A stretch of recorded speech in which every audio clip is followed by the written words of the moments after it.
because this whole idea of teams, backlogs, working tested software is really at the core of what it is we do. So why is it at the core? Because when you're talking about the kinds of organizational changes that we want to make, when you're talking about business agility, everything around business agility, everything around our transformational model is about creating team-based units of throughput. So in an Agile world, the unit of throughput is a team.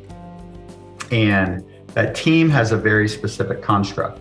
It's usually about 6 to 8 people. It could be as few as 3 or 4, 2 or 3 maybe, as high as like 9, 10, 11. But we have this group of 6 to 8 people, and they are responsible for producing some sort of working tested increment of software on some sort of regular interval. So the team, the what is a team, is 6 to 8 people full of T-shaped individuals, specializing journalists that have everything and everyone necessary to be able to deliver a working tested increment of the product.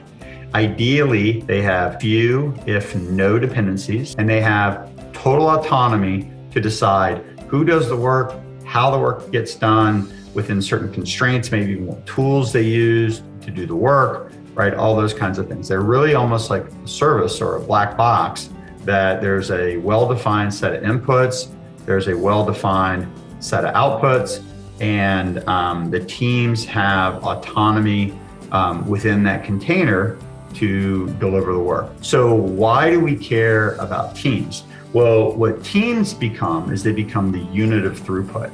So we're not talking about a cost accounting model where the person is the unit of throughput. We're talking about the team as being the unit of throughput.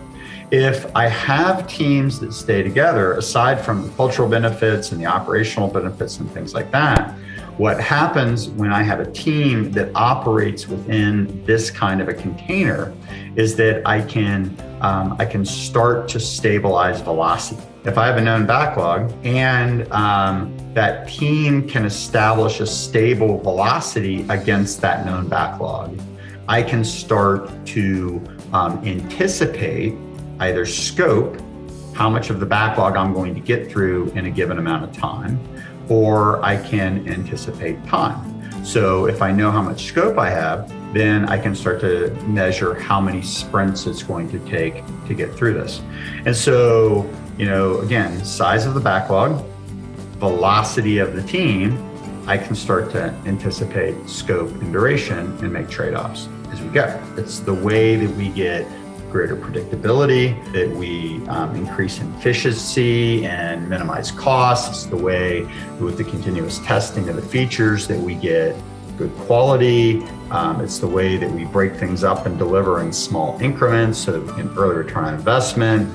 And then once we have encapsulated teams, it's what gives us the ability to innovate and to make sure that we're building the right products. This form of a team so that we can begin the process of stabilizing velocity.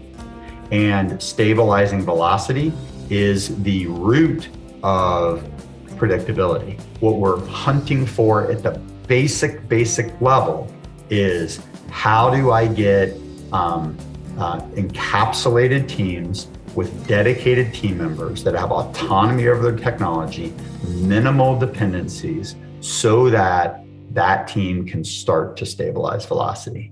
That is one of the most foundational concepts in our world.